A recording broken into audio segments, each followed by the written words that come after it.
आज बनवतोय आपण कैरीपासनं अगदी चटपटीत असा मुखवास, जो आपण 12 महिन्यापेक्षाही जास्त स्टोर करू शकतो। कच्च्या कैरीपासनं चटणी बनवणे, आमरस बनवणे, पन्ह बनवणे, तिथून नाही तर लोणचं बनवणे, अशा बऱ्याचशा रेसिपीज आपण इथे अपलोड केलेल्या आहेत आणि बघितलेल्या आहेत। तर मग आज बनवूयात आपण कैरीचा मुखवास अगदी सोप्या पद्धतीने। इथे आपल्याला गॅसची जरूरत नाही आहे, कारण हे आपल्याला कुक वगैरे करायची गरज नाही आहे। तर इथे काय करणार आहे, आपण कैरी घेतलेल्या स्वच्छ धुवून घ्यायचं आणि कैरीला असं वरून सोलून घ्यायचं। तर बघू शकता या पद्धतीने मी इथे सगळ्या कैऱ्या अशा सोलून घेते। सर्वात पहिले तुम्हाला एक छोटंसं निवेदन, जर व्हिडिओ आवडला, रेसिपी यूजफुल वाटली तर नक्की लाईक करा आणि शेअर करा। तर इथे बघा आपण सगळ्या कैऱ्या अशा सोलून घेतलेल्या आहेत। हा जो कैरीवरचा आपला सोलून घेतलेला भाग आहे हा फेकून द्यायचा नाही, याची सुद्धा तुम्ही चटणी बनवू शकता। आता काय करायचं, जे कैऱ्या आपण सोलून घेतलेल्या आहेत त्याला असं कट करून घ्यायचं। आता कैरीमधली कोड जर पकलेली असली तर सांभाळून करायचं, कारण हाताला लागू शकतं। असं याचं आपण छोटे मोठे पीसेस करून घेऊयात आधी, नंतर याचे आपण लांब असे काप करणार आहे। या पद्धतीने जर तुम्ही कैरीचा मुखवास बनवला ना, तर पचन संस्थेमध्ये सुद्धा आपल्याला कैरी फायदा करते।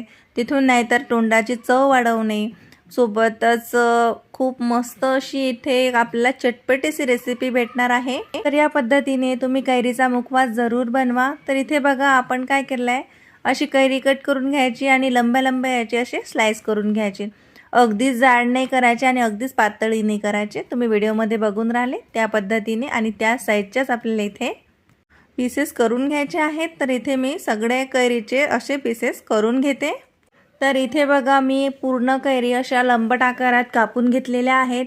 आता किती क्वांटिटीमध्ये करायचं ते तुम्हाला जेवढ्या कैऱ्या मिळतील किंवा तुम्हाला जेवढी आवश्यकता आहे त्या प्रमाणात करायचं। इथे मी 8-9 कैऱ्या घेतल्या होत्या जवळजवळ अंदाजे। तर आता त्याच्यावरती आपण थोडं लाल तिखट टाकून घेऊयात। तिखट आपल्या चवीनुसार घालायचं। मी इथे 1 चमचा घातलेला आहे, ज्या चमच्याने आपण पोहे खातो तोच चमचा। सोबतच आपण भाजलेल्या जिऱ्याची पूड घालत आहे। मीठ घालूयात चवीनुसार। काळं मीठ घालायचं जवळजवळ अर्धा चमचा। काळं मिठाने याला खूप मस्त चव येते, काळं मीठ आवर्जून घालावं। छान मस्त आंबट गोड चव यावी यासाठी आपण याच्यावरती पिठी साखर घालत आहे। तर 1 चमचा मी याच्यावरती पिठी साखर घातलेली आहे। साखरेचं प्रमाण तुम्ही कमी जास्त करू शकता। हाताने असं चोडून चोडून याला सगळा हा मसाला लावायचा। यावरती तुम्ही चाट मसाला सुद्धा घालू शकता, खूप मस्त लागेल। याला असं हाताने चोडायचं म्हणजे सगळ्या याच्यावरती इव्हनली असा हा मसाला कोट होतो। बघू शकता तुम्ही प्रत्येक फोडीवरती मस्त असा मसाला कोट झालेला आहे। तर आता थोडा मी याच्यावरती चाट मसाला सुद्धा घालून घेते, म्हणजे याची चव आणि लज्जत आणखीनच वाढेल। मिक्स करून घेऊयात। एवढा सोपा आणि साधी सरळ मुखवासाची रेसिपी आहे की लहान मुलं सुद्धा अगदी आरामात करतील। तुम्ही एकदा कट करून द्यायचं त्यांना आणि मग हे तर वाढवण्याचं पद्धत तर तीच करू शकतील। तर काय करायचं, एका 2 ताटामध्ये किंवा मोठ्या अशा परातीमध्ये अगदी असे सुटे सुटे करून हे वाढायला ठेवायचं। जवळजवळ नाही ठेवायचं, म्हणजे लवकर वाढले पाहिजेत। आणि काप करताना अगदी जाड नाही बनवायच्या, थोड्या पातळ आणि थोडंसं असं तुम्ही व्हिडिओमध्ये बघू शकता याची साईज या पद्धतीनेच करायच्या, म्हणजे लवकर वाढतील। आणि 3-4 दिवस छान कडकडीत उन्हात याला आपल्याला वाढून घ्यायचं आहे। बघू शकता तुम्ही इथे 4 ते 5 दिवस लागले मला हे वाढायला आणि मस्त ते कुरकुरीत असा मुखवास बनून तयार आहे। तुम्ही आवाज ऐकू शकला, मस्तच।